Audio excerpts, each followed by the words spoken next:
Let me share my screen and please let me know if the screen is visible or not. Okay.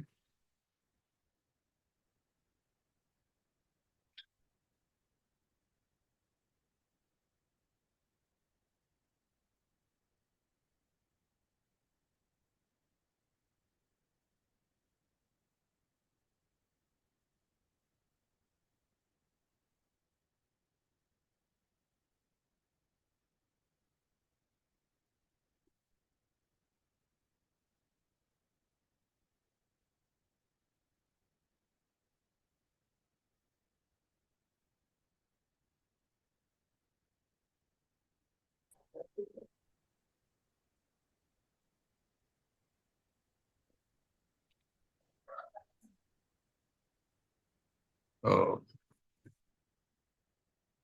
the screen. Share. So is my screen visible to all of you? Yes, sir. Yes, sir. Raj? Yes, thank you. Thank you for letting me know. So as it is already displayed on the screen, in today's session, we are going to deal with the latest National Curriculum Framework. That is NCF, National Curriculum Framework for School Education, NCFSE 2023. So shall we start?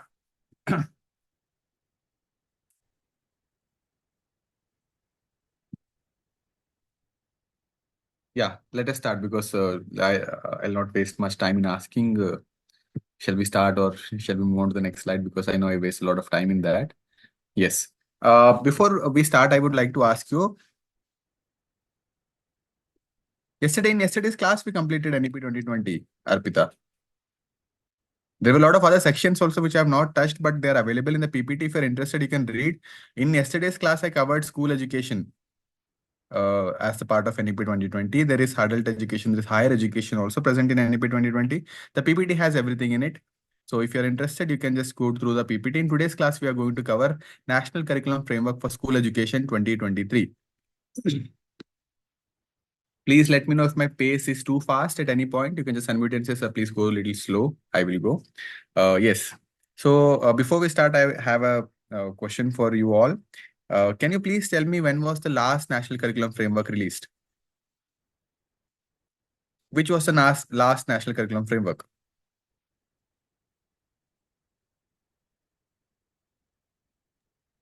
So was Yes. it 2005? Yes. Correct. Gandharvini and correct Parikshanand. It was NCF 2005. So technically, when government started, releasing these national curriculum frameworks, the plan was to launch a new national curriculum framework in every 5 years.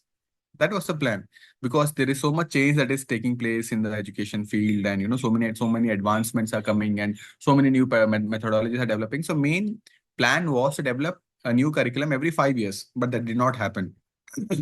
Here in our India, the governments change, and when the government change, their priorities change, and education always takes a hit. So what happened? Last curriculum framework was in 2005. So it's all we waited for almost 18 years for a new curriculum framework, and this is the new national curriculum framework that is NCFSE 2025. Moving to the next slide. Yes. So in yesterday's class, we discussed about the same thing. These were the major educational policies that had a huge impact on school education. That is National Education Policy 86, 68, then 86, and 2020, the new latest one. Moving on to curriculum frameworks. So the NCFSE, National Curriculum Framework for School Education, has all these major areas. This is taken from the index of NCFSE, and this talks about the NEP. So NEP has covered all these major areas: early childhood care education, foundational interest in numeracy, right? Curtailing dropouts, resurrecting school curriculum pedagogy, holistic development of learners, multilingual education. All these things we have discussed in the yesterday's class, and all these are available in detail in the PPT that has been uploaded. If you have any doubt when you're reading through the PPT, going through the content, then please contact us. So when we come to the policies, different national curriculum frameworks. This slide is important, kindly focus. So in this slide, we see the different national curriculum frameworks that have come post-independence. The first national curriculum framework came in the year 1975. Okay. The first national curriculum framework came in the year 1975. Okay. So one might ask, what is the difference between a national policy on education and a national curriculum framework? Can anyone tell me, what do you understand? Or do you know what is the difference between a national curriculum framework and a national policy on education?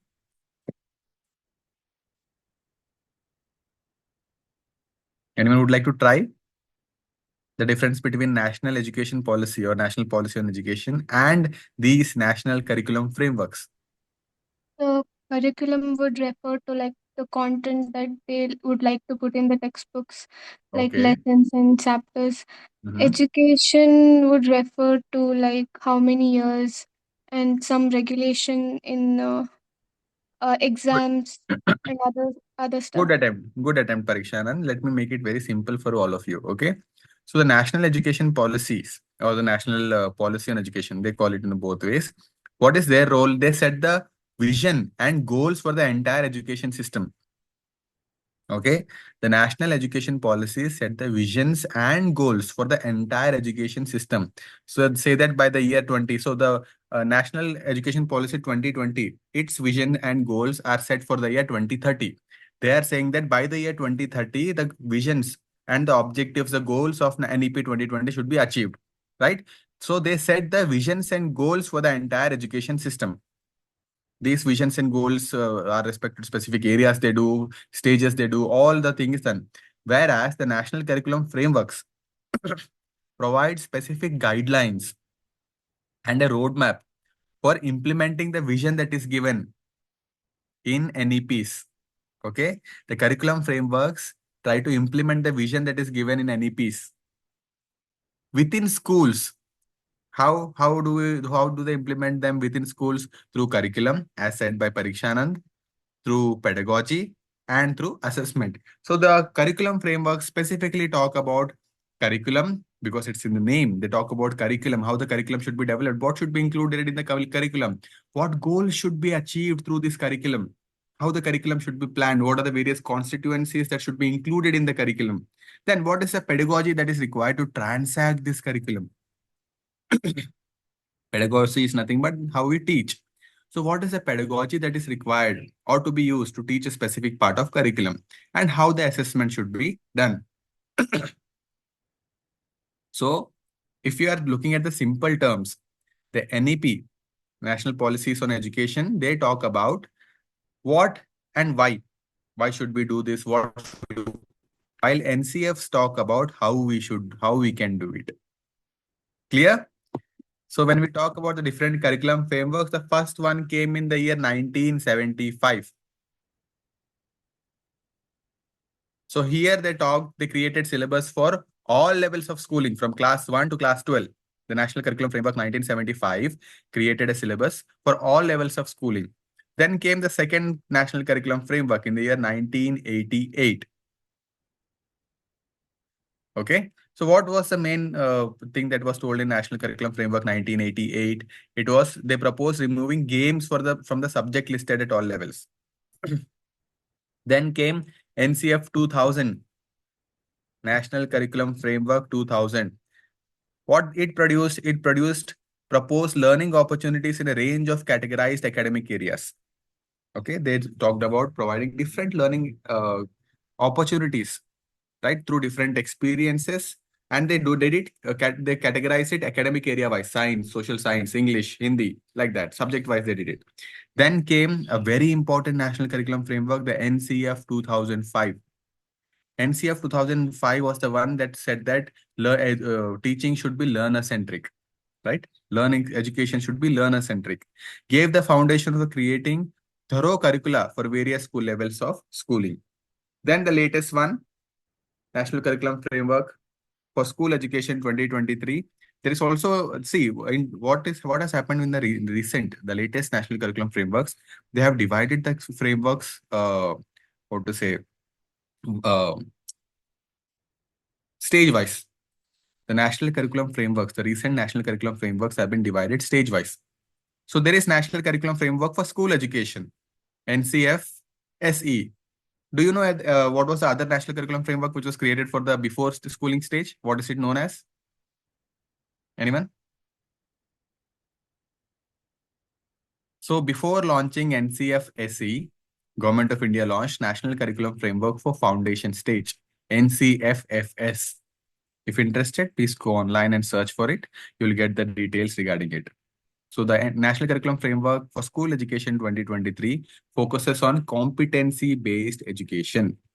Okay, there should be different competencies that should be based with respect to education. Clear with this? You remember now all the curriculum frameworks that have come post-independence, the first one being 1975, the second one being 1988, third one being 2000, fourth one 2005, and fifth one 2023. So there might be questions asking when did the first national curriculum framework come? In which year did first national curriculum framework come? The answer is 1975. Second one 1988, third one 2000, fourth one 2005, and the latest one is 2023. Shall we move on to the next one? Any doubts here?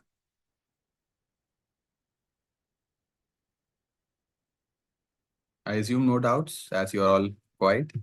Yes. Now, let us look into the history of National Curriculum Framework. So as we said, they talked about the school framework. So in school education, the National Curriculum Framework 1975, 1988, 2000 and 2005 talked about school education. Okay. The Early Childhood Care Education Policy, that is National Curriculum Framework for Early Childhood Care and Education, came in there 2014. And this was developed by Ministry of Women and Child Development. Whereas in the upper slide, the whole school education national curriculum frameworks, all these 4 national curriculum frameworks were developed by NCERT. Okay. Then there were specific curriculum frameworks for the teacher education level also. Okay. Teacher education means B.Ed, M.Ed, the B.Sc.Ed course, all these things. So for teacher education, the first curriculum framework came in 1988. National Curriculum Framework for Teacher Education, 1988. So let me tell you one more interesting thing, that you all know what is NCT. Can anyone tell me the full form of NCTE?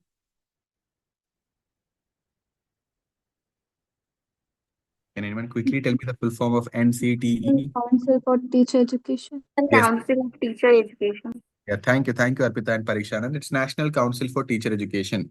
Okay, so National Council for Teacher Education became a statutory body in the year 1991, I guess. Let me check. So before it became a statutory body, it was a department in NCERT. NCT was a department in NCERT.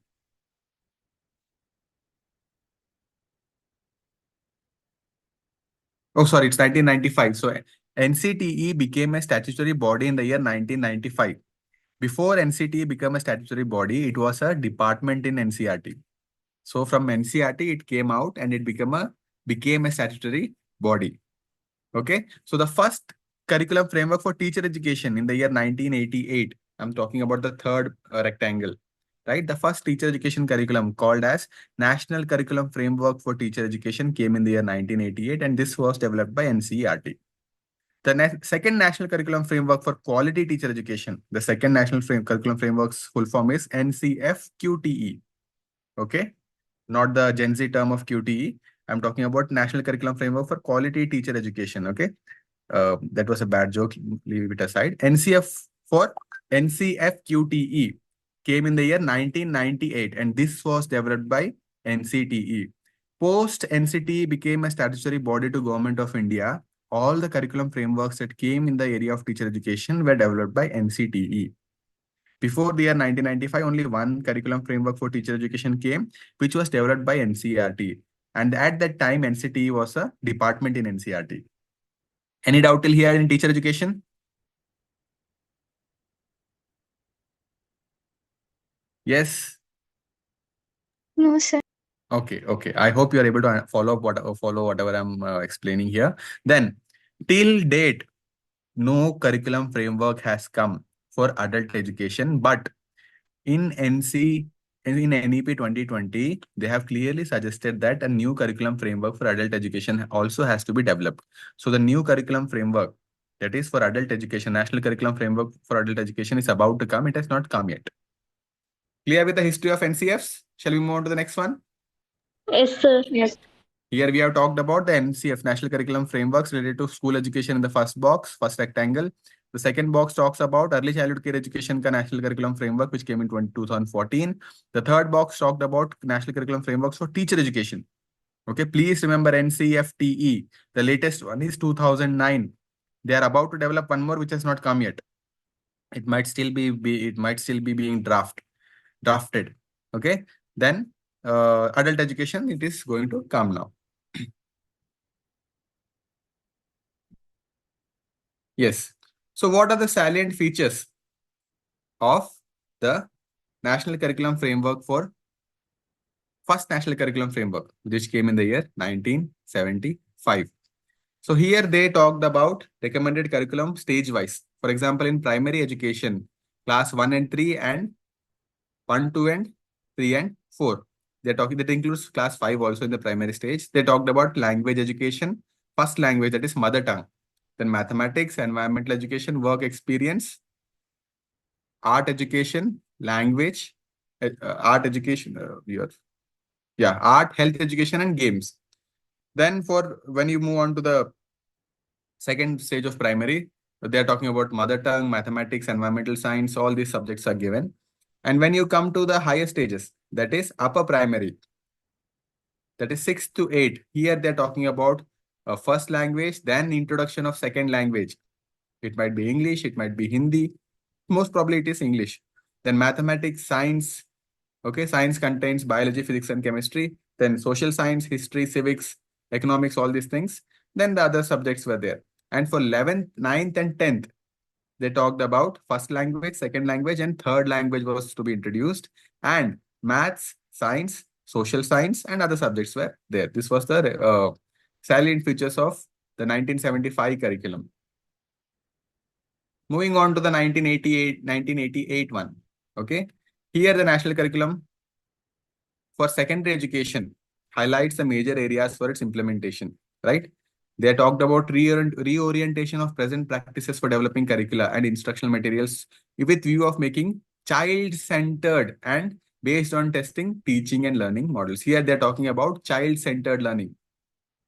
Okay, National Curriculum 1988 itself talked about child-centered, but they did not talk about constructivism as a way to teach. Whereas NCF 2005 was the one which used the word constructivism. Then they also talked about in-service teachers. So there should be a nationwide improvement programs using mass media and other technology to train teachers, to train the teachers who are already in service. There are two types of teachers. What are they? Teacher training happens in two types. One is in service that I talked, the teachers who are already in service. The teachers who are not in service, who are undergoing the training of becoming a teacher, what are they known as?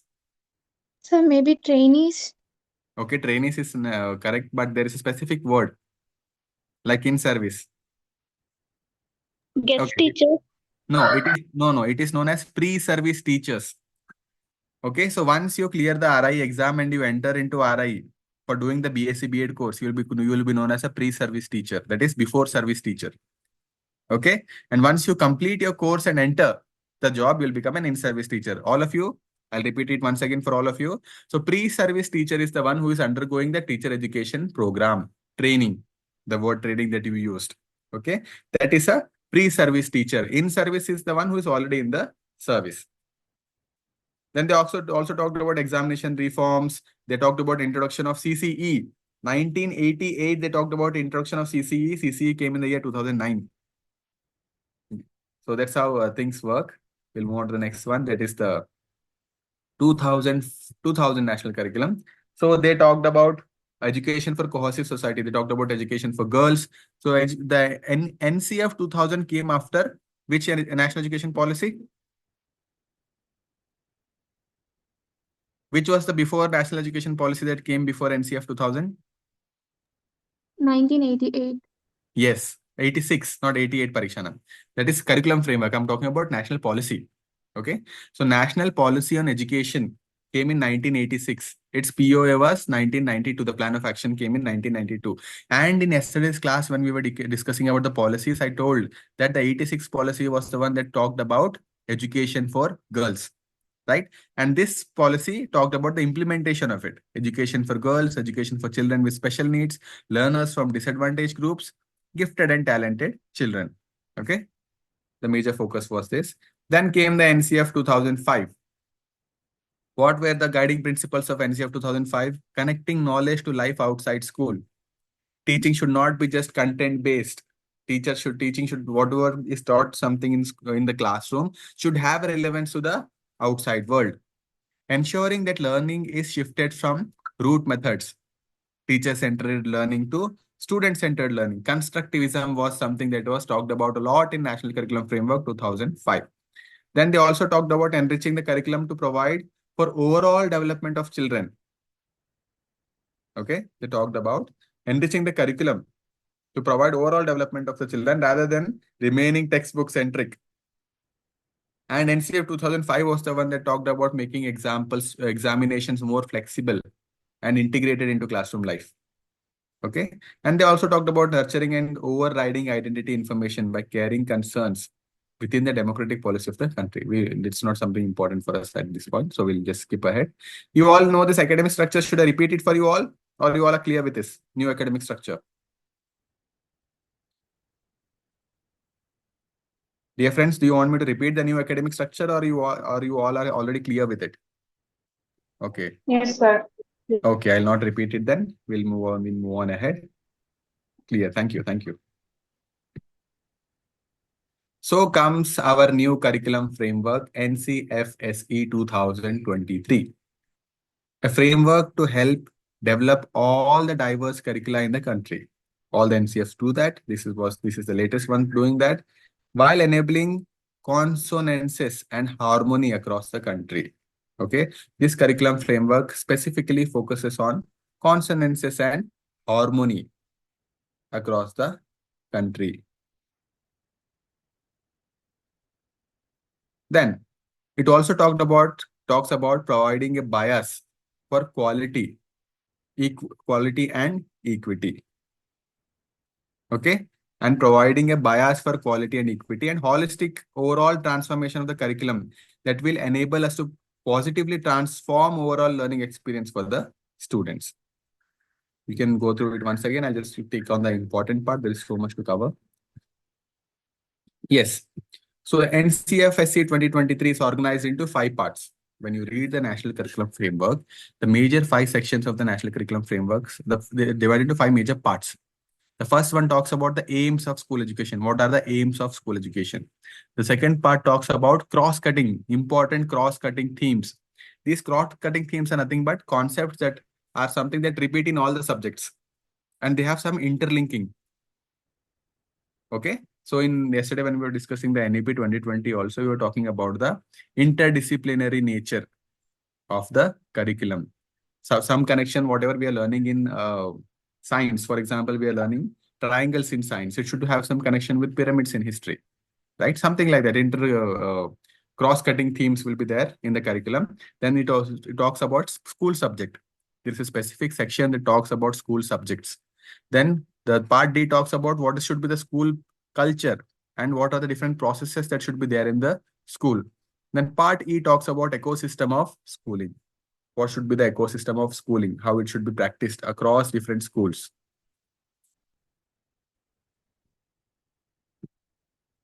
Yes. So this is the index that I have just screenshotted and put it here.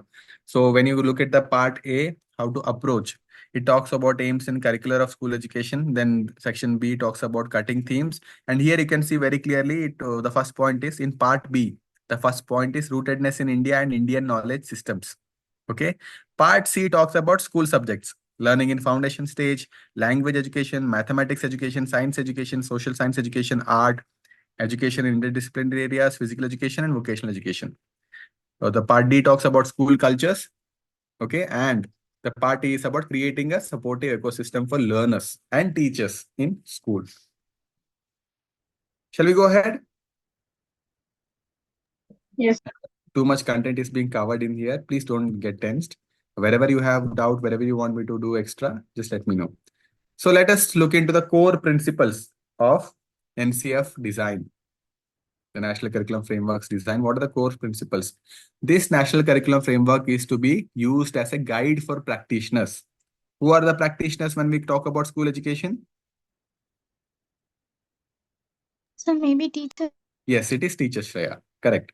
So the National Curriculum Framework is a guide for practitioners, valuable guide for practitioners of education, whether they are syllabus or content developers or school teachers. It's not only school teachers, it's content developers, and it is someone who prepares syllabus also. Then specificity.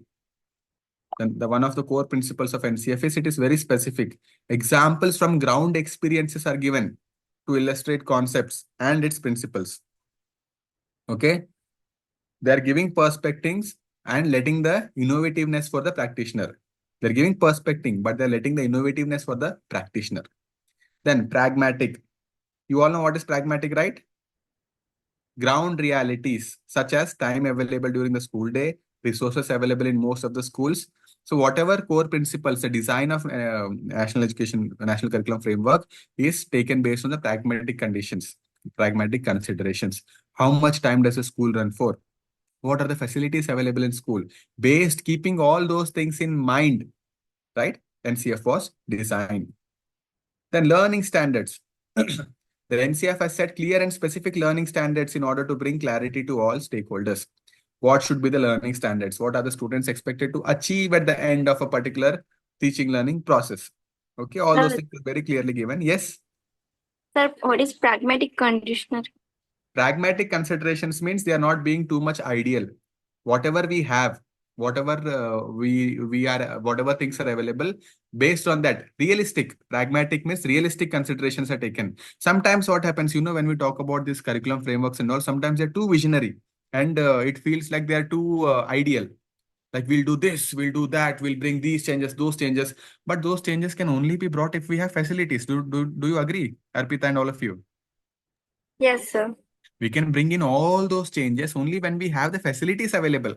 So the one of the core principles of this national curriculum framework was to be realistic, to be pragmatic. Pragmatic means realistic. That they have taken in consideration regarding the time available during the school days.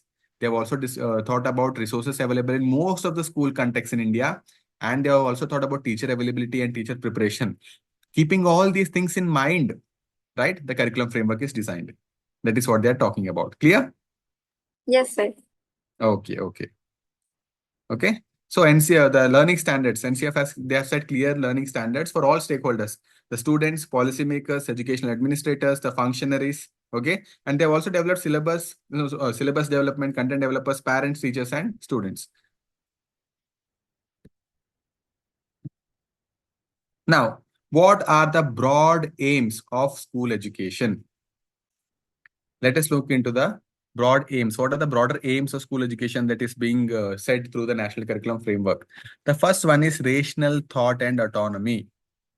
School should aim to develop independent thinkers. Please, listen carefully what NCF is saying here. There might be a question regarding what does the NCFSE talk about when it comes to broad aims of school education, or the goal of NCFSE is to develop independent thinkers, right? Discovery-based experimental planners or something like that. They might ask question. So please remember the term independent thinkers. One of the broad aim of the National Curriculum Framework for school education is to promote or develop independent thinkers. Each individual, each learner in a classroom should be an independent thinker. Okay, who will make well-informed decisions based on grounded understanding of the world around them. Clear? So the main aim of National Curriculum Framework for school education is to develop independent thinkers. So if a question comes in the exam that asks about the NCFSE 2023 aims to develop rational thinkers, critical thinkers, independent thinkers, right? Problem solvers. So you know what is the correct answer now, right? Yes, sir. Okay, okay. Thank you. Thank you for confirmation, Arshita. Then they're also talking about health and well-being. School education should be a wholesome experience for students, right? Wholesome means not your memes wholesome or your the movies that you watch and say this is wholesome. No, wholesome means covering everything, all the aspects. Okay, so school education should be wholesome. That is giving the overall experiences to the child, experiences related to various fields to the learner is what they're talking about. Then students should acquire knowledge, capacities, and dispositions to promote mind and body wellness. They're also talking about democratic and community participation. So what they are saying here, democracy is not just a form of governance. It is a mode of associated living. Democracy, living together while everyone is able to share their opinions, right? Everyone has a freedom. Everyone is given the freedom to follow, use their fundamental rights. Everyone has a fundamental rights. So a sense of collaborative community is to be developed. And that is what is being promoted through NCFSE 2023. School education should aim to develop such knowledge, capacities, and values and dispositions that enable students to participate and contribute to the democratic functioning in India. Okay. So the school education aim is to develop knowledge, capacities, and values and dispositions to enable what? To enable students. Whom? To enable students to do what? To participate and contribute to the functioning, democratic functioning of India is what NCFSE 2023 is talking about. Going to the next broad aim, that is economic participation. School education should aim to develop such knowledge, capacities, values, and dispositions that enable students to participate and contribute to the economy also. Okay. So they want learners to be educated in such a way that they will be a contributing factor to the economical growth of India, right? They'll be able to become a part, a contributor for the economy. Let it be by being a startup entrepreneur or, being any part of the system where they are able to contribute to the economy, right? Then effective participation in the economy has a positive impact on both individual and society, right? Now, India is at what level? Which largest, at what number is India when it comes to largest economies in India? Fourth largest. Fourth largest. So Arpita is updated herself with the news. India was the fifth largest, and in recently, which country has India uh, dethroned and entered fourth position? Anyone? Which country has India crossed with respect to the GDP value to become the fourth largest economy in the world? Japan. Yes, correct, Japan. Who said Viraj or uh, who said that? Yes. Who was the person who said Japan? Okay, they don't want to come forward. It's fine. Japan, the correct answer. India overtook Japan to become the. So what they are saying is when the students are well educated and they are able to participate in the growth of the economy of the country, by being in any field, let it be in the field of an engineer, a doctor, or an entrepreneur, they're contributing positive to the economy. So when the economy grows, our health, our different facilities that are available in the country, right, and different all the things grow, right? When the larger the economy, the better surviving is for the people. Then cultural participation. Understanding the culture and heritage embedded in the family and community is at the core of cultural participation. And what they are saying, school education should promote cultural literacy. Students should know about the culture, our cultural practices that are embedded, right? We come from different cultural backgrounds in India, right? When you go to north, the culture is different. When you come to south, state-wise, region-wise, the culture is different. Same holds for the north also, state-wise, region-wise, the culture differs. There might be a different people from different religious community, but they all follow the same culture. Like let it be language, let it be the food what they eat, right? So it's very important for us to understand the culture of our countries. That is called cultural literacy. Okay, so that by understanding it, it will enable students to acquire knowledge, capacities, and values, and dispositions to participate meaningfully and contribute positively to the culture. So a student should also be participating and contributing meaningfully to the economy, also to the culture of our country. Then it has also talked about something called as learning standards. Anyone who has any idea what are these learning standards?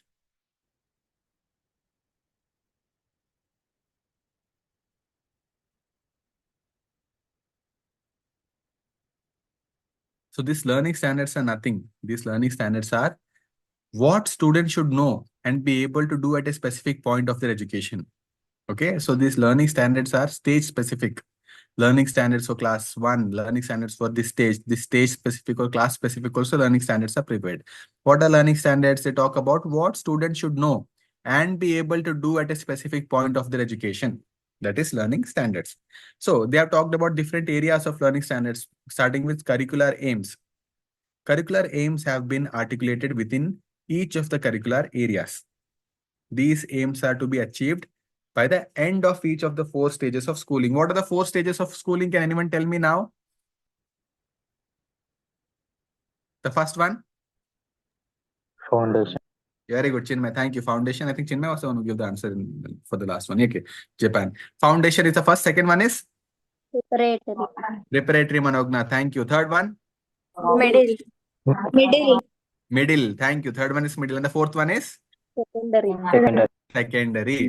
So they are saying they are setting this standard stage wise. These aims are to be achieved by the end of each of the 4 stages of schooling. Okay. And the aims of all the 8 curricular areas put together should result in achievement of the broad aims of school education as articulated above. Then they had also talked about curricular goals. These goals are more specific statements that give direction to curriculum development implementation in order to achieve the curricular aims. Specific goals to achieve aim. These curricular goals are specific statements that will help us achieve the curricular aims. So they are also specific to a school stage. Even these are specific to school stage. Then they are also talking about development of competencies among learners. Okay. Competencies are specific learning achievements that are observable and can be assessed systematically. We learned about different competencies. Can anyone recall competencies? What are the different competencies?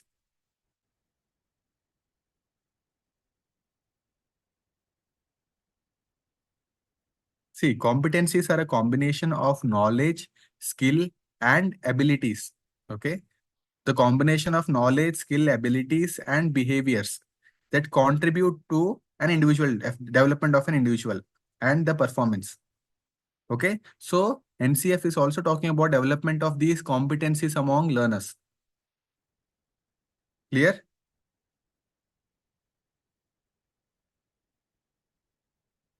So these competencies can include statements like leadership, right? Collaboration. All these things are educational competencies. So also they're also talking about learning outcomes.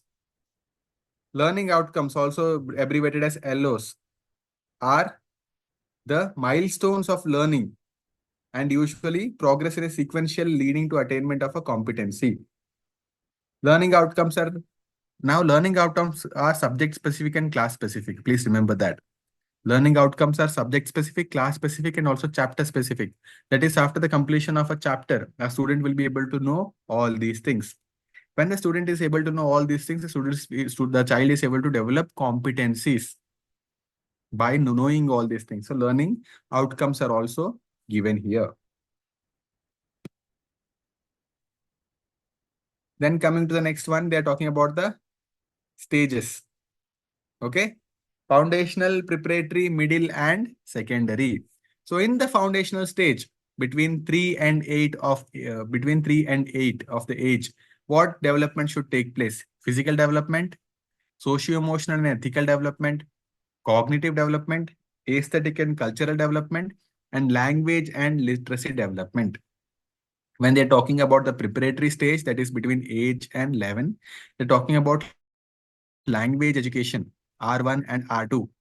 R1 is your mother tongue and R2 can be any other regional language.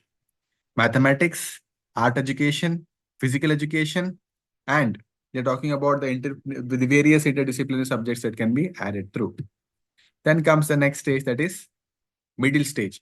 In middle stage, three language formula they talk. No, they always say three language formula, and there's a lot of fuss that is there in the news when we talk about three language formula. So three languages should be introduced in the middle stage.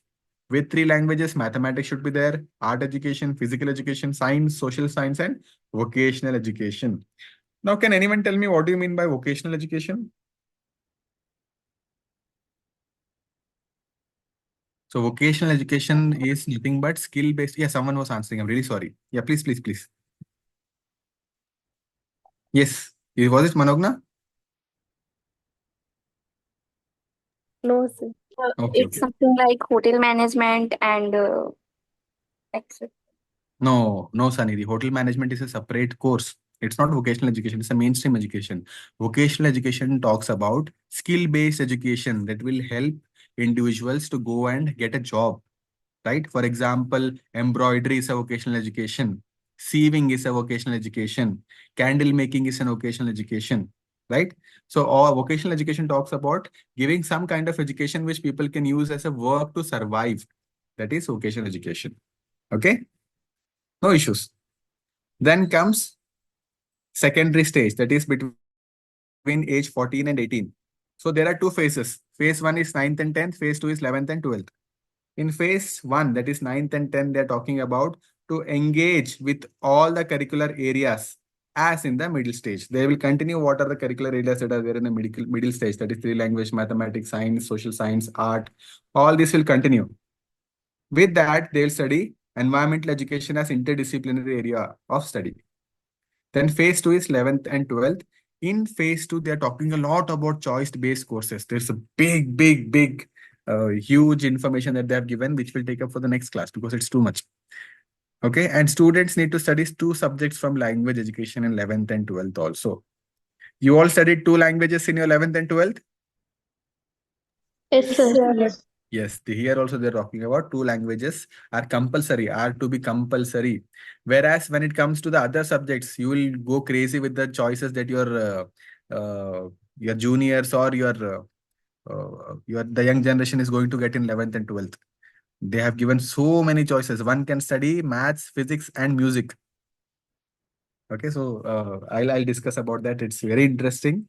We'll do that in the next session. Yes. Okay, this comes to the examination. We'll take all these things, examination, how the examinations to be done, all this in the next class. Do you have any doubt in whatever we have discussed today? No, sir. Please ask for the Sir, doubts. I have a doubt. Yes, please, Sanidhi. Sir, is Kannada is the first language in all the schools and colleges, including English medium? In Karnataka? Yes, sir. Yes, in Karnataka is supposed to be the first language. But private schools, they take the liberty and they take the liberty of the rules that are there saying that you can make changes according to you. Though they will have Kannada as a first language, they'll promote themselves as if their English is the first language. But mother tongue is to be the first language, especially in the foundation and the preparatory stage. Regional language, your mother tongue has to be the first language. Okay, sir. Yes. Others? Sir, in CBSE colleges, which is CBSE, they will study only one language, no, sir? No, CBSE also study two languages, Harshita. In +1 and +2, sir, in PU. Yes. In earlier +1 and +2, it was not compulsory for them to study two languages. Most of them used to have only one, mostly English, right? Or if they want, they will take two second languages optional by removing mathematics or biology. So now they're saying that two languages are compulsory for 11th and 12th. You're correct, Harshita. It was only one in CBSE. Even when I studied my 11th and 12th, I had only one language, that was English. I studied in a CBSE school. I studied in a Kendriya Vidyalaya. So we had only one subject. Yes. Okay, sir. Thank you, sir. Thank you for asking. Others, any doubt? So if I'll just go back to the slides.